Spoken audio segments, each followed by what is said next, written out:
So, Chicken Corners Part 2, West Side. We're standing at the very end of the trail and hunting dust devils. We could give this particular episode a scientific subtitle under the name of How Do Vortices Form? And you wait with a camera until one comes in. They're pretty common, so hopefully I don't get sunburn. I can't see that. There's the dust devil. It's traveling over that way. Try to catch it.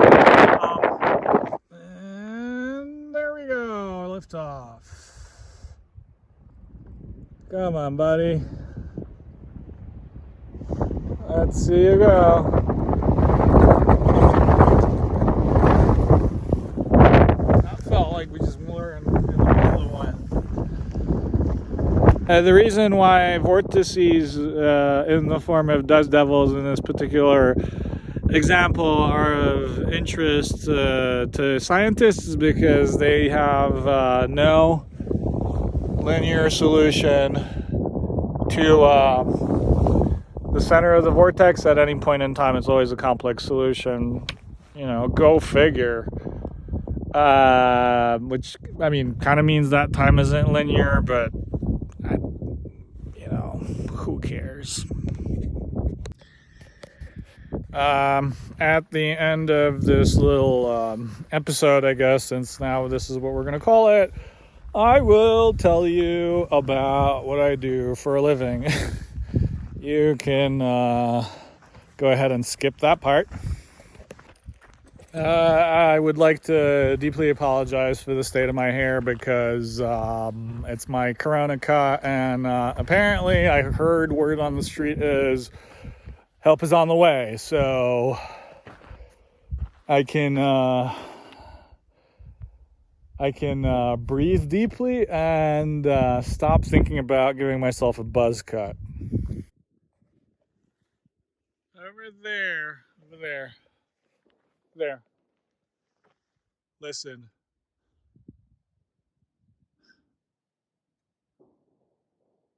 That's explosives.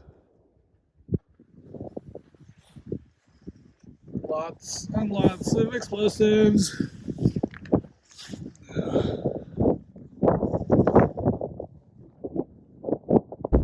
I wish this was my celebratory moment, but now somebody just decided to fire their gun right here. Congratulations. The other side of the river is exploding. Guns are being fired on this side, and that means in today's world that means absolutely, it's what is it today? Saturday, May 23rd. We and Dish Noble Steed got here on this beautiful Saturday Memorial Day weekend. We're at the very end of Chicken Corners. You can go over that way to the end of this little footpath and quite likely attempt your own life. And of course there's a little bit of trash because, why not? And other than that, we're just walking around, sighting the sights. Let's pick this up.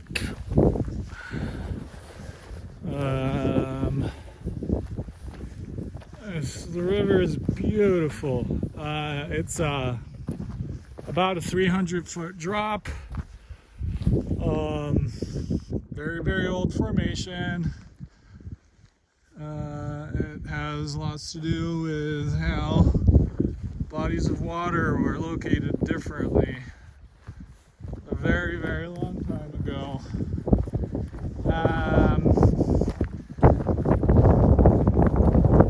That's pretty much it. The bike is still here. The helmet is still here. I'm breathing. I ran out of water, so I gotta go back to camp. And you just you know, just like you stumble upon another bullet, right? I mean, you know. Life is life. Da, da, da, da, da.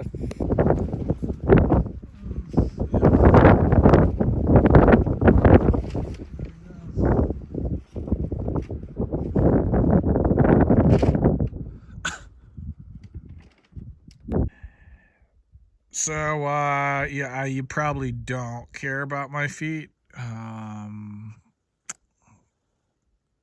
Although I'm like, you know, I'm basically, one of my legs is swollen because I had a mountain bike accident and it's pretty gnarly. And now because it's healing, there's like a little bit of water retention, especially when I don't obey doctor's orders and do performance sports, you know, because I like to.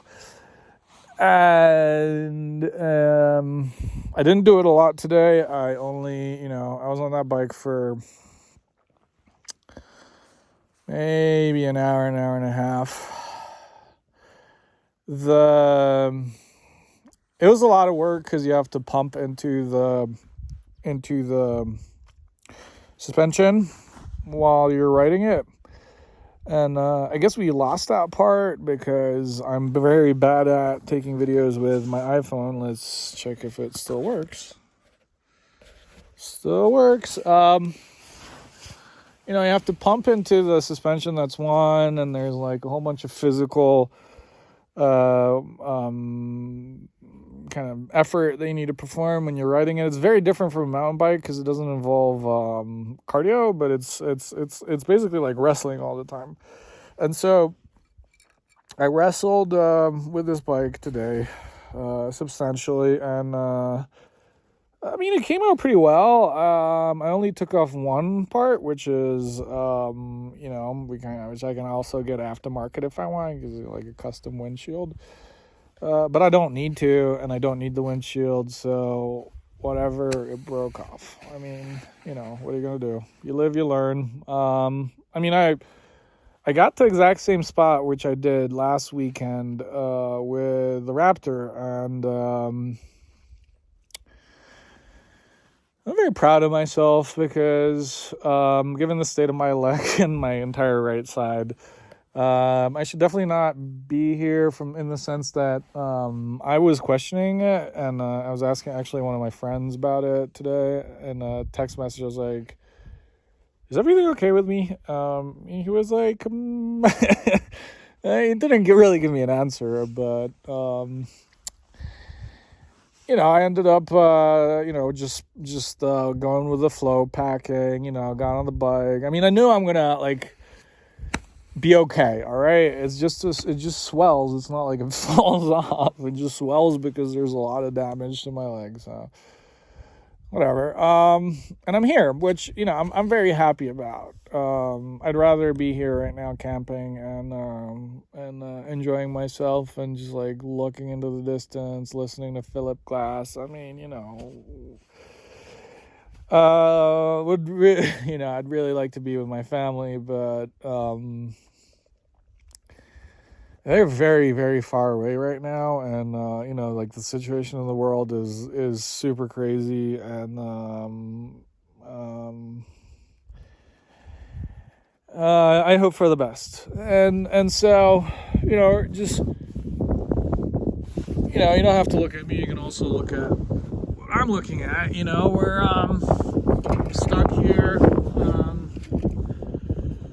fed, watered. You know, my legs elevated, so it's you know, the swelling's going away.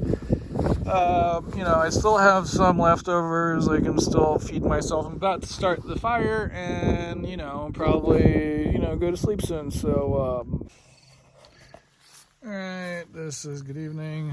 The fire's going. I ate dinner, chili, and like a roll and some stuff. You know, tent. I'm gonna probably go in there after the fire's out, and you know, my playlist is done. That's the lantern lamp. Shining light on us. That's like the rock face. Let's see if we can see it at night. Yeah, no, it's pretty good. It goes all the way up, you know, woo, there. And then you see the stars above. Let's see. There you go. And then stars. And so, inspired by my neighbors, I want to see if we could do a night ride. Let's see. Put the keys in. Obviously, I'm not going on a night ride, but you know, for future reference, if we needed to, we can definitely. Let's see. All right, I'll light this up, and now it's gonna get loud. There we go.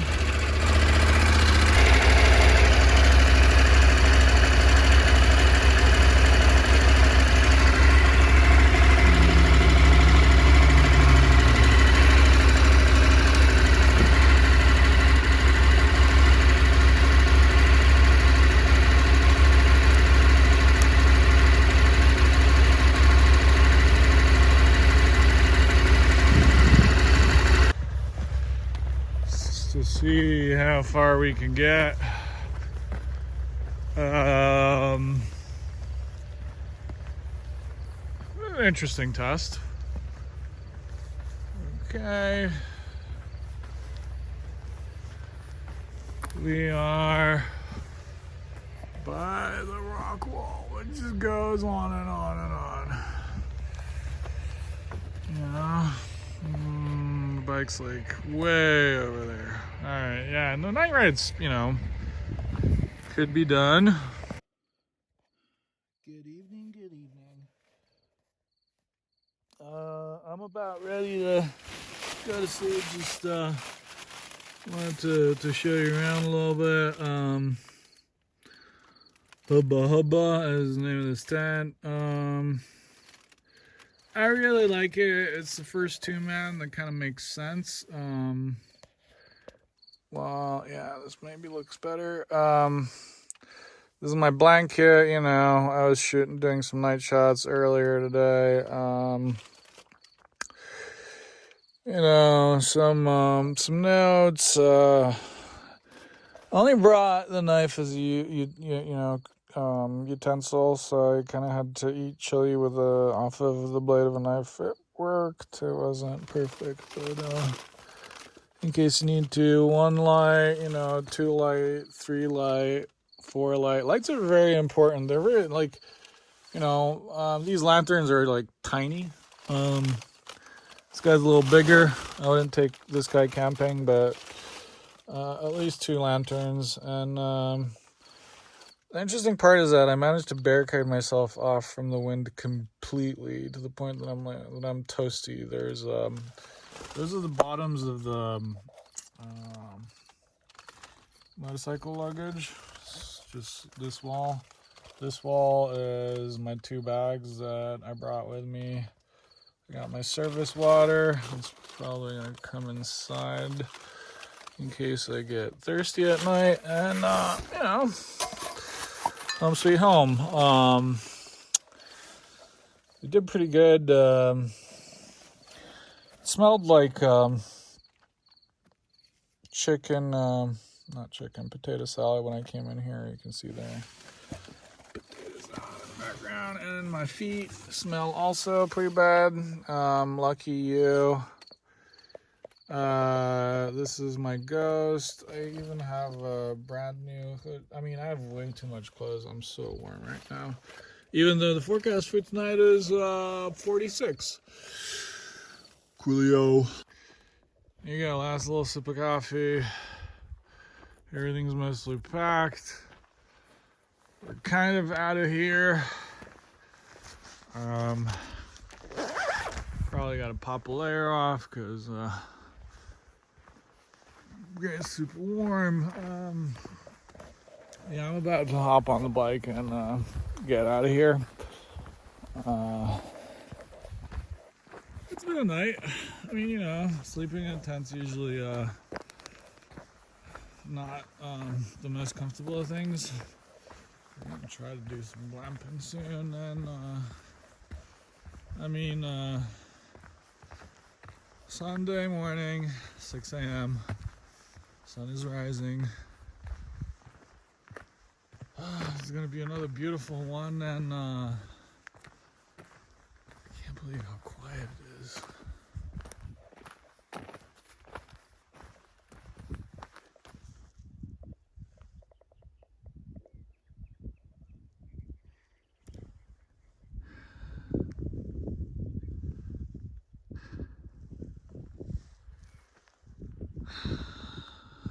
That's my exit route.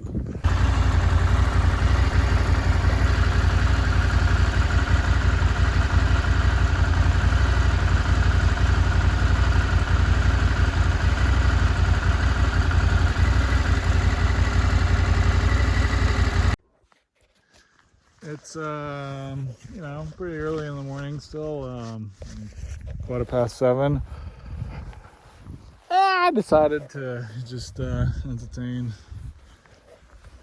everybody, myself included, with this tremendously deep sand. And I'm about to descend.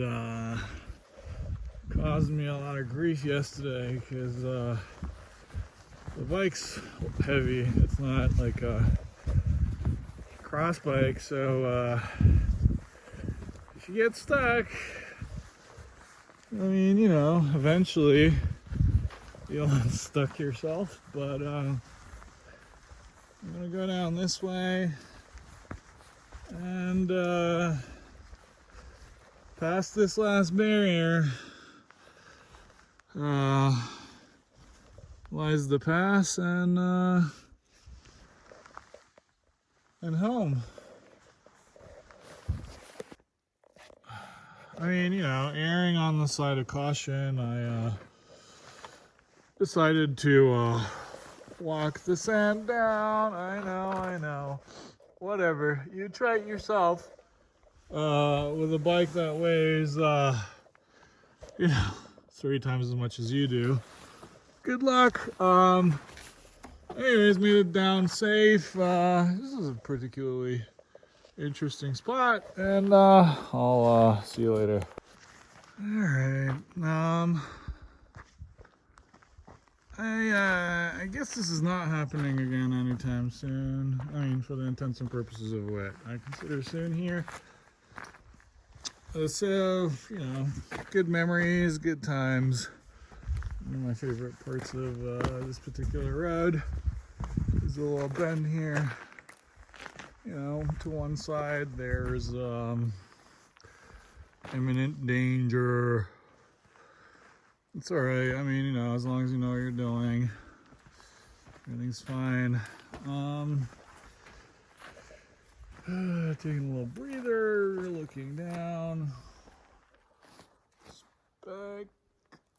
Spectacular. Alright, moving on. Alright, the goggles say 100%, and I feel 100%, whatever. Hurrah! Pass. This is it. I had a great time. I didn't sleep very well. It's expected when you're in a tent.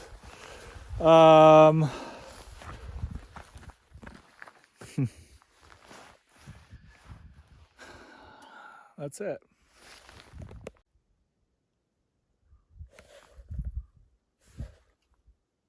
I made it. I don't know. I said all kinds of things on this particular trip. It's funny how the human mind works, because it definitely plays games with you under stress, and part of the reason why I do all this stuff and I really got into it lately is because it lets me relax in a way which, otherwise isn't possible. Or at least, that's the way I do it. I feel great. I feel super accomplished, and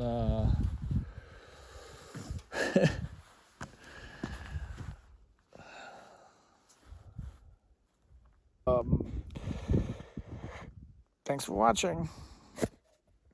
Well, if you start using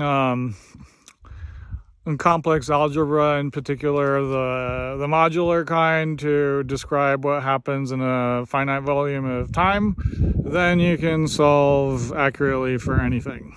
And then you can take that finite volume of time, which is perfect from the standpoint of your computational problem, attach it to reality using your favorite statistics package, and distribute that over a bunch of computers, and yeah, we're done. So this is what I do for a living.